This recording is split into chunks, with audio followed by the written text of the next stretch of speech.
from Colfax, Iowa. Wrestled for Colfax Mingo in small school, 1A in the state of Iowa, and did okay in high school, like most kids. You know, you win some, lose some. I lost more than I won, but towards the end, I figured some stuff out and ended up making it to the state tournament my senior year and placing a kind of mediocre 6th place in the state, which was okay, but thought I had more things to do. Coach Peterson came to our school, came to our house, and recruited me. Wanted me to come to Simpson. I was familiar with Simpson in the Iowa Conference. My brother is 2 years older than me, was at Simpson playing basketball there. So it was a pretty good fit, close enough to home, yet far enough away, but a small school setting and good people. So I made my new home at Simpson, and I guess the rest is history, I guess. My freshman and sophomore year were tough. I wrestled behind some really good guys, some national champs, and I took my lumps as a freshman at the college level wrestling. So Coach Peterson and the whole Simpson staff was pretty supportive and mentored me along the way and kept me positive and kept working on things that needed to be fixed, and we fine-tuned some details for sure, and just a lot of hard work, and by my senior year it was pretty successful and did pretty well. So. Luckily, or coincidentally enough, it was in Waterloo at Young Arena, which was awesome. It was like a hometown crowd, you know. Obviously there's closer Iowa Conference schools to Waterloo than Simpson is, but in the big scheme of things in the country, having the national tournament in Iowa had a lot of following from not only high school and back home, folks I grew up with, but Simpson community came up as well. We had our own little section, and it was a lot of fun. It was a good couple days of wrestling, and I did well, and I was pretty happy.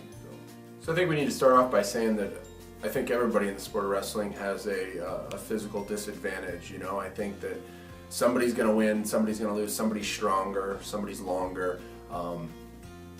It's using your assets to your benefit, and that's what makes the person get their hand raised and walk off the mat. We're not all equal physically or mentally, and my disability, as a lot of folks see it, is missing legs, but I don't know what it's like to have legs, and I don't know what it's like to wrestle with legs, so I never had to overcome the same way as Robles. You know, he never learned to wrestle with his both legs and then started wrestling without. So it's all we know and all I know. So for me, it was a matter of figuring out what works, figuring out what my advantages were, what my disadvantages were, and exploiting their disadvantages and using my advantages. And that's the sport in a nutshell for everybody. The argument of he's got the advantage, like he should be winning. I look like a heavyweight or a 197 pounder. I'm wrestling 174. How is that fair, or whatever the term is? I go back to my freshman and sophomore, and even sometimes in my junior year when I was going 0-4 in tournaments and getting beat up and getting just dominated, and nobody was saying, well, he's got the advantage, I don't know why he's not winning. It was, at least he's trying, and that lame kind of excuse for lack of success. So I think that when you start figuring out what works for you at anything, you start succeeding. And I think the same case is for Robles. I think that probably wasn't always successful, maybe always stronger. I was maybe always stronger than my opponent, but maybe wasn't as quick or wasn't as mentally tough. And I think that anybody will tell you that wrestling is a mental sport as much as physical. So, like I said earlier, I'm from Colfax. It's a small town.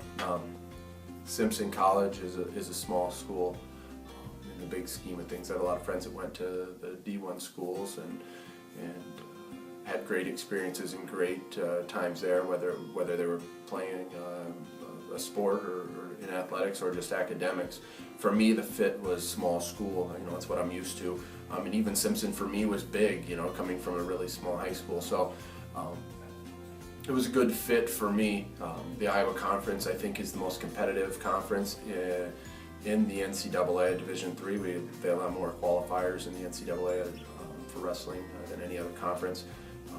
it's super tough. I mean, there's really good schools in the Iowa Conference, and it's a place where you can get a good education, and you can be passionate about athletics in their one. You know, you're there to get an education, but you're also there to enjoy athletics and kind of fulfill your goals in that part of the world. The obvious fit is that kid grew up without legs. He knows a lot about prosthetics on this side of the table. Why not put him on the other side of the room and do that? It's not always an obvious fit. I went to Simpson for environmental biology, got my degree. My brother is a fish and game warden. We're pretty passionate about the outdoors, and I love to spend a lot of time out there.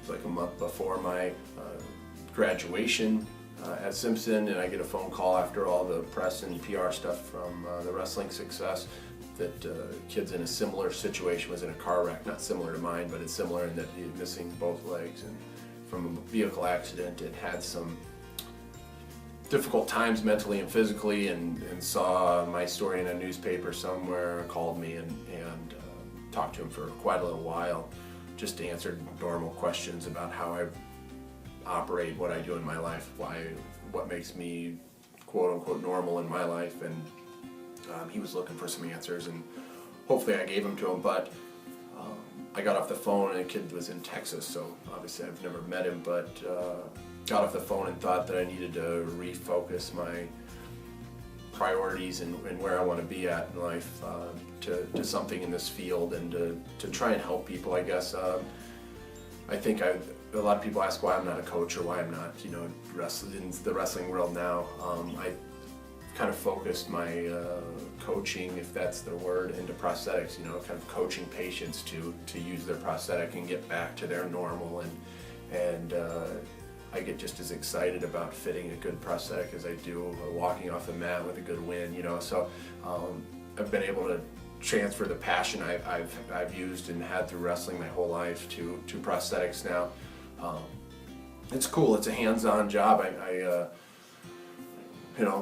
work in a pretty nice office setting where it doesn't matter if it's 4 below or 90 degrees and 71 in here, but I'm an outdoors guy, and I don't mind the weather, but it's a good means for me. I enjoy what I do. I'm passionate about it. It lets me use my hands and build stuff and help people, and it's a good fit for me personally.